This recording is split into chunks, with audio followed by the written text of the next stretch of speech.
maka dia menjadi ada. Kalau Anda tidak sadari dia tidak ada, dia tidak ada. Jadi ada dan tidak ada pada saat yang sama. Tapi saat Anda memperhatikannya, perhatian Anda tertuju pada satu sisi dari dua hal itu, maka itulah yang akan muncul. Itu sederhana. Jadi kalau jenengan itu menyadari bahwa Anda tidak dapat jodoh, maka muncullah Anda tidak dapat jodoh. Kalau Anda menyadari Anda dapat jodoh, maka muncullah Anda dapat jodoh. Itu loh sederhana. Jadi Anda dapat jodoh dan Anda tidak dapat jodoh, Anda dapat istri, itu dua hal yang sudah sama-sama terjadi di ranah kuantum, sudah sama-sama terjadi. Itu artinya semua sudah dituliskan oleh Allah.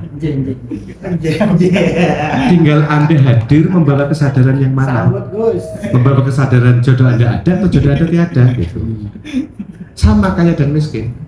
Di ranah wujud kuantum Anda, itu Anda sudah dicatat Anda kaya sekaligus miskin. Itu namanya telah ditiupkan padanya ruh, kemudian dicatatkan padanya syakiyun au sa'idun amsa'idun. Dia itu bejo atau ciloko. Dia orang yang bejo itu apa ya? Beruntung atau celaka. Ya, ini ada dua hal yang sudah sama-sama terjadi di alam kuantum Anda. Tinggal Anda menghadirkan kesadaran yang mana. Kalau yang Anda hadirkan kesadaran bahwa saya ini beruntung, maka yang muncul adalah keberuntungan itu yang akan muncul di alam materi Anda. Itu maksudnya. Jadi semua sudah ada, sudah terjadi dalam diri Anda. Itu. Jadi siapa jadi apa yang kemudian memunculkan rangkaian peristiwa yang berakhir pada kondisi Anda miskin? Apa? Hal pertama adalah Anda hadir dengan kesadaran Anda miskin. Itulah yang kemudian bertransformasi mewujud di alam yang lebih terdekat, alam yang lebih material, mewujud di alam atomik. Kenyataannya kehidupan material ini Anda betul-betul miskin karena Anda hadir dalam kehidupan Anda dengan kesadaran Anda miskin. Kaya ya Allah, kaya ya Allah. Duit. Kaya Allah berarti masih doa. Kenapa semua itu ada? Kenapa semua itu sudah mewujud? Tidak semua sifat, dua sifat itu sama-sama wujud, sama-sama terjadi di dalam realitas wujud kuantum Anda. Karena itu terpancar dari asmanya Allah, artinya kerja ketuhanan Allah. Asma-asma dualitas itu. Dialah yang mengangkatmu, dialah yang memuliakanmu, dialah yang menistakanmu, dialah yang membuatmu kaya, dialah yang membuatmu miskin. Artinya Anda sudah dibuat kaya dan miskin pada saat yang sama. Maka hidup ini pilihan.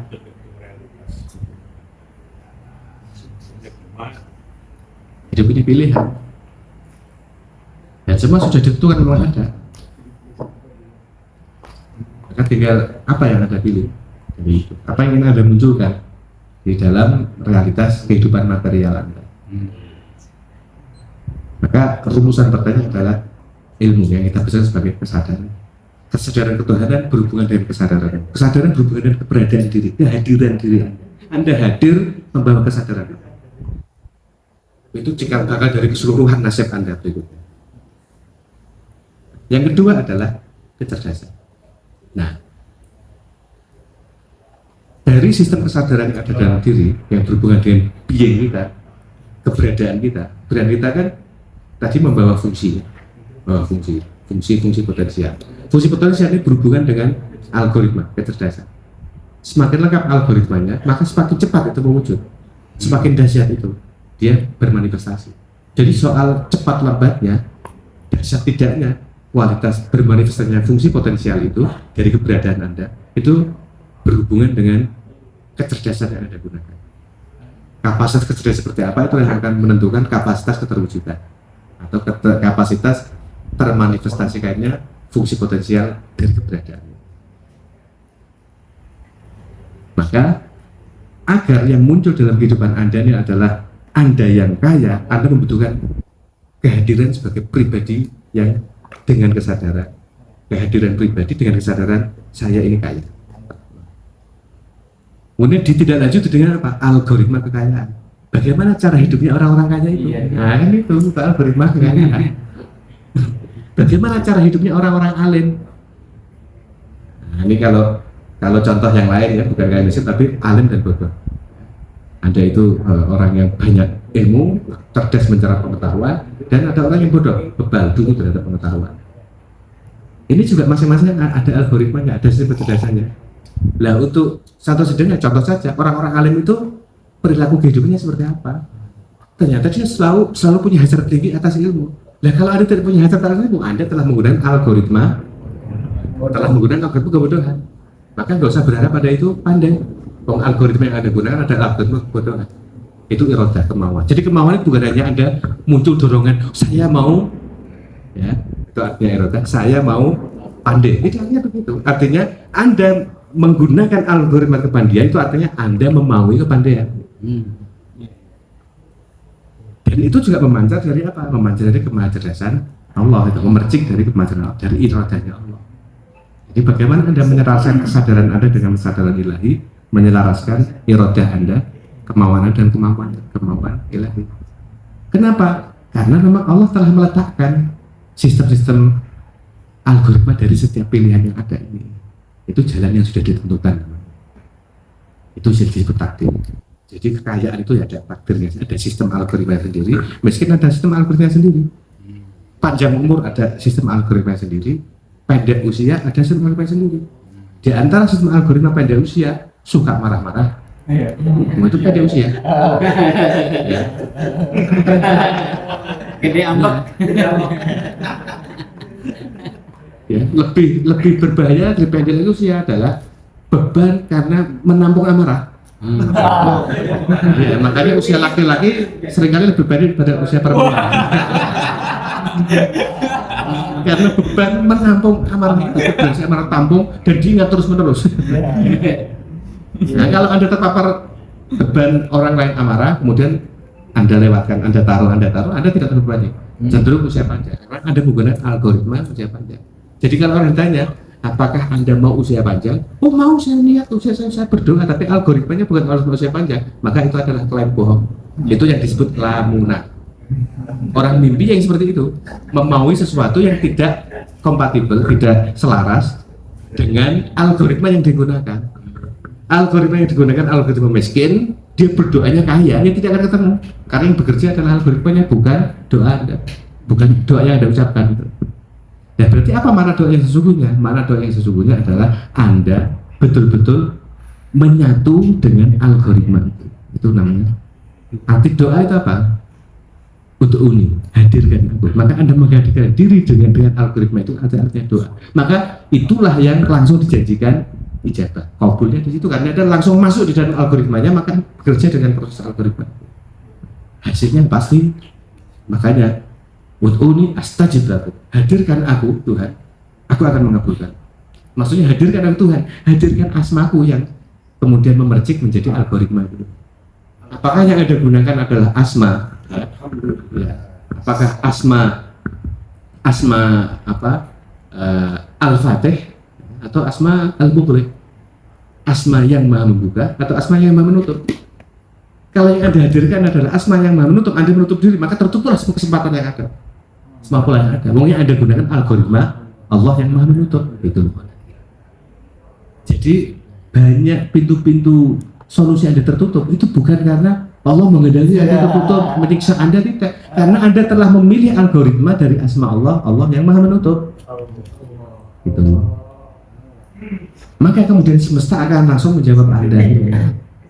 Ya, itu terkait dengan kajian kemarin ya, yang disebut partikel dasar Higgs boson. Itu partikel itu dia bergetar-getar dan dia selalu berinteraksi dengan kita. Dia menunggu kita hadir kepadanya dengan kesadaran apa, kita hadir dengannya dengan algoritma, dengan perilaku apa, kesadaran kita apa, algoritma dia akan langsung menyesuaikan. Dan itu hukum alam.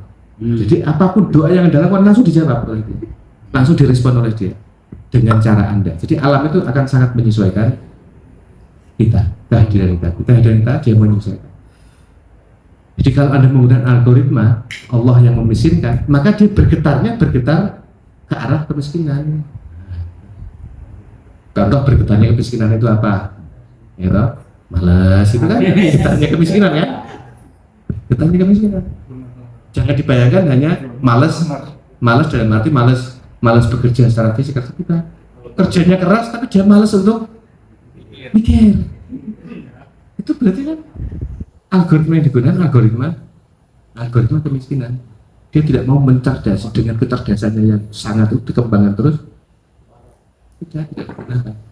Maka algoritma kemiskinan digunakan. Maka itu yang akan muncul dalam vibrasi, cara bergetarnya partikel boson itu. Dia bergetarnya ala orang miskin. Maka seluruh partikel dalam beriannya bergetar-getar dengan cara bergetarnya orang miskin. Maka akan jadi miskinlah hidup Anda. Itu artinya ud'uuni astajib lakum, hadirkan aku. Asma apa yang engkau hadirkan dalam itu? Asma apa yang engkau gunakan? Algoritma ketuhanan apa yang engkau gunakan dalam itu? Maka itu yang akan bekerja. Dan hasilnya pasti. Oke. Yang ketiga adalah kudrat. Nanti ada kudrat, keterampilan, kemampuan. Itu tadi bicara kecerdasan, ini bisa keterampilan. Jadi bukan hanya sistem algoritmanya, tapi sudah sistem aplikasinya. Jadi lebih spesifik dibanding algoritma. Algoritma itu kan kayak semacam pola yang digunakan. Pola saya tidak cukup, ya, pola saya tidak cukup, tapi harus ada turunan dari pola itu. Pola ini benar-benar nanti bagaimana dia bekerja secara spontan dan responsif terhadap kode-kode dari kita. Itu namanya keterampilan. Nah, itu terkait dengan pembiasaan. Ya. Jadi Anda sudah mulai misalnya hadir dalam kehidupan Anda dengan kesadaran saya ini kaya. Artinya Anda terhubung dengan kemahasadaran Tuhan, Allah Sang Maha Kaya, Al-Ghani. Kemudian Anda hadir menggunakan algoritma Al-Ghani, Allah yang Maha membuat kaya. Nah, itu sudah mulai bergetar-getar dengan Allah yang membuat kaya. Tapi dia tidak akan benar-benar berevolusi, bertransformasi menjadi energi kekayaan. Ketika Anda melakukan tidak terlalu konsisten.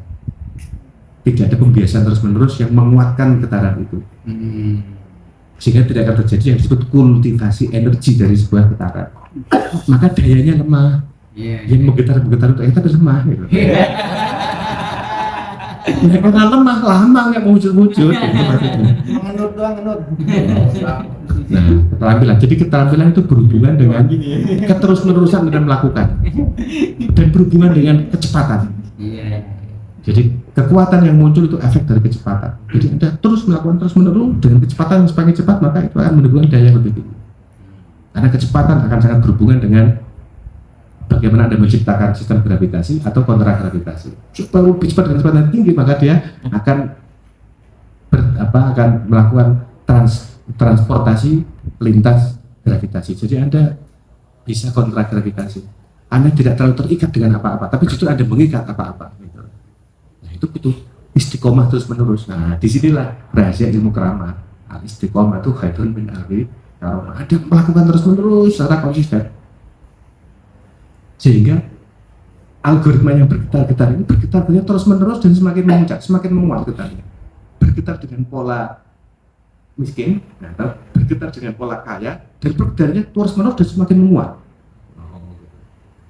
Maka itu Anda akan menerbitkan gelombang kekayaan kalau Anda menggunakan cara bergetarnya orang kaya yang terpancar dari asma Allah Sang Maha Kaya.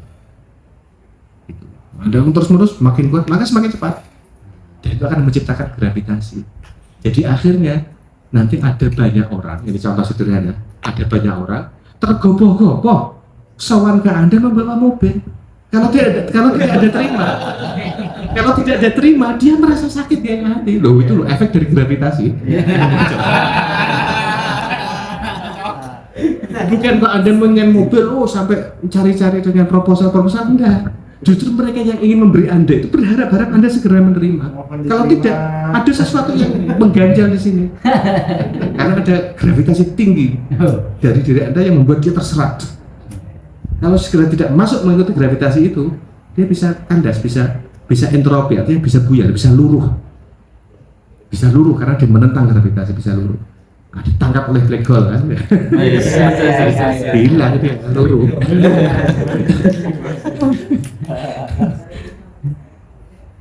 Itu bisa dipahami ya.